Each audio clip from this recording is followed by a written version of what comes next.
Hey there on my November 7th Scorpios, happy birthday. One of you was on with the live when we were doing the Outer Planet series, so I told you that I would make sure to get November 7th done today. For the rest of you, be sure to check out moonmatch.love if you're single and looking for a partner. And if you ever want a personal astrology or tarot reading from me, you can go to rotation411.com. But let's hop into November 7th from the Secret Language of Birthdays series. And you are the day of discovery. So, those born on November 7th are usually up for a new adventure. However, it is not just for kicks as far as they are concerned. The desire to explore, to investigate, and ultimately to discover is their principal drive in life. Whether on a modest personal level or on a grand scale, they will bend all of their energies without compromise.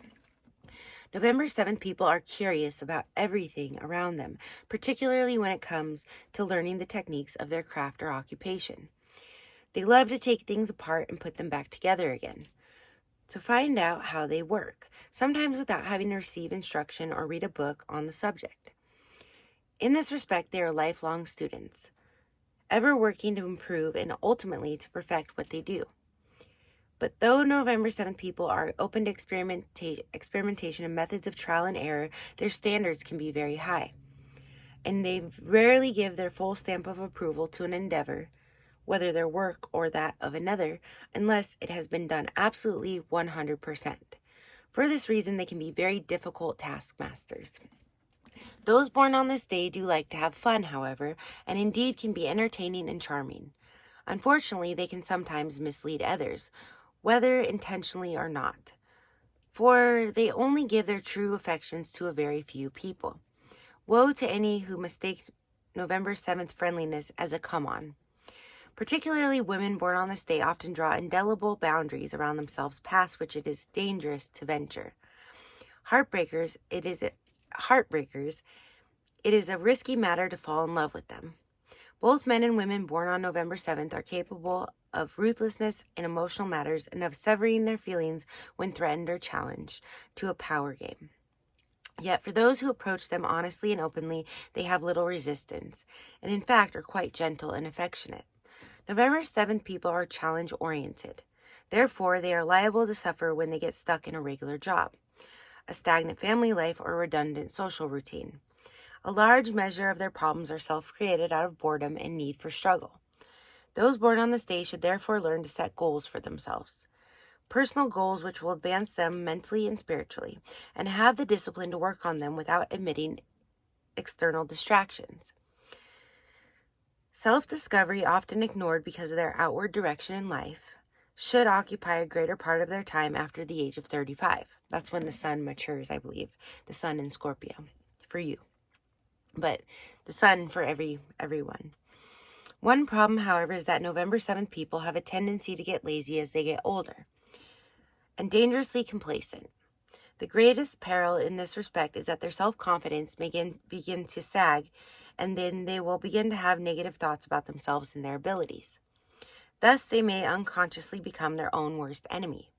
More than with most people, it is crucial that they keep their spirits up and continue to see the world and their position in it positively. Okay, so now we will go into your numbers and planets, your tarot card, your health, and your advice, and then we will go over the celebrities that are born on your birthday. All right. I'm thinking your planet's probably Jupiter from the sounds of the description, but let's see here. Those born on the 7th day of the month are ruled by this number 7 and by watery Neptune, okay? So Neptune, not Jupiter. But Pisces is ruled by Neptune and Jupiter both, so maybe that's where I got that feeling from. The planet of visions, dreams, and psychic phenomenon. Indeed, November 7th people are prone to these unstable influences. A Neptune-Pluto connection, Pluto rules Scorpio, indicates that those born on November 7th should assimilate but also transform the religious and family values they were taught as children and create their own individual philosophy of life. They must beware, however, of losing touch with reality and following their dreams and should avoid all dubious psychic and occult activities. Those ruled by the number 7 traditionally like change and travel. This meets well with the need of November 7th people for exploration and discovery. Jupiter rules Sagittarius and Pisces in his travel, but 12th house is also foreign travel, which is Pisces. So some of you may feel kind of like a Pisces too, if you have any of that in your chart. Or obviously being a Scorpio and a water sign, you may have a real affinity for Pisces because they're the sign that's ruled by Neptune, like you are on November 7th. But you're ruled by Scorpio, sun, obviously. So anyways, tarot. The 7th card of the major arcana is the Chariot, which depicts a triumphant man moving through the world, manifesting his physical presence in a dynamic way. The card may be interpreted to mean that no matter how narrow or precarious the correct path, one must continue on. The good side of this card posits success, talent, and efficiency. The bad side suggests a dictatorial attitude and a poor sense of direction.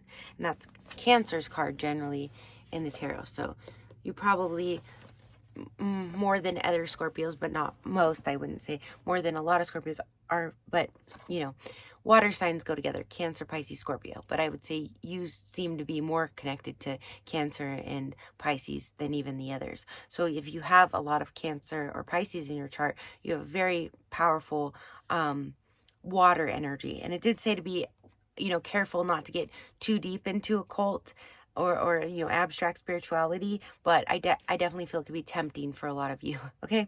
I mean, you can get into it as much as you want, but just be careful not to go too far. All right, health.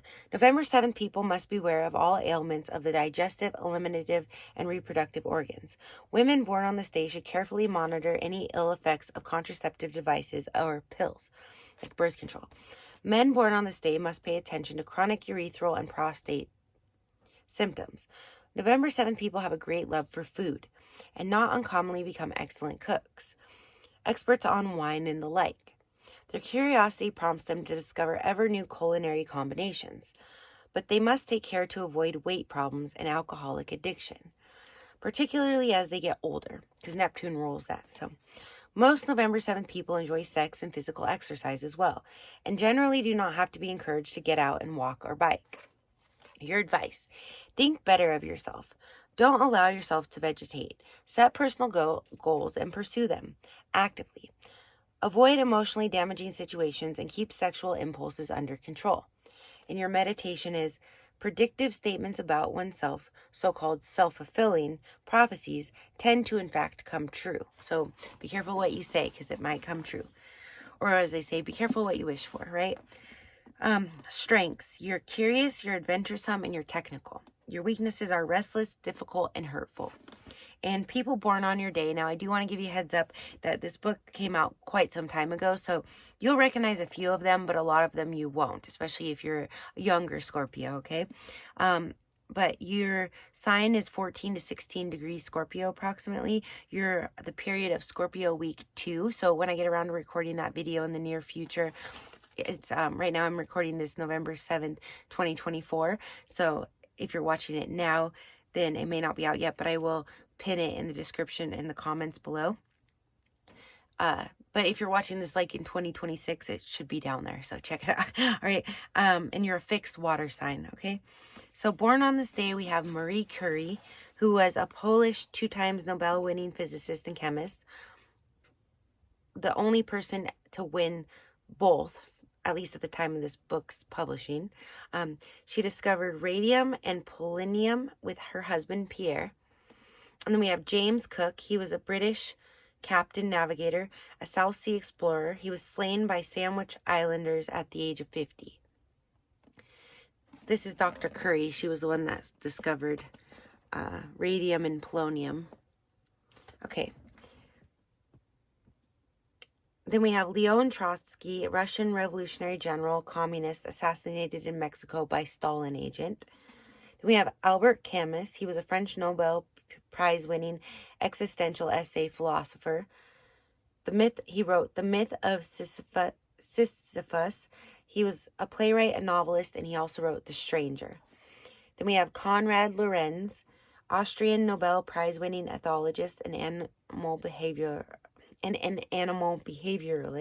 is what they say. Then we have Billy Graham, if any of you ever watched the Christian TBN channel, that's where he's from. He was an evangelist, preacher to more people than anyone in history, at least at the time of this book. Then we have Sir Chandra Seskahara Venkata Raman, who was an Indian Nobel Prize winning physicist, changing wavelengths of light during diffusion. Then we have Herman Mankiewicz, who was a screenwriter, and he was the co-writer of Citizen Kane, which is considered to be the greatest film of all time in American cinema. It's up for debate, but in like film schools and cinema, that's considered to be the greatest film. It was with Orson Welles. I believe Orson Welles might have been the other co-writer, but he was definitely the director in it. Okay, Joni Mitchell is a Canadian singer-songwriter. She used to hang out at a restaurant I worked at that I would hear about her a lot. Or no, she covered the Bob Dylan song, "Don't It Always Seem to Go That You Don't Know What You Got Till It's Gone," before the Counting Crows did. Anyways, and then we have Joanne Sutherland. She was an Australian soprano. We have Johnny Rivers. He was a blues guitarist, singer, and songwriter. Then we have Al Hertz. He was a jazz trumpeter and band leader. And then we have Helen Suzman. She was a South African anti-apartheid activist. Here's Dr. Where was Dr. Lorenz? So I'm assuming Dr. Lorenz is born on your birthday, but I'm not seeing his name in the list anywhere. So if I already read him, I already read him. But I went back and looked a couple times and I don't see him. So then we have Hermann Levi, who was a German Jewish conductor, first to conduct Wagner's Ring Cycle at Bayreuth. Then we have Dean Jagger, film actor.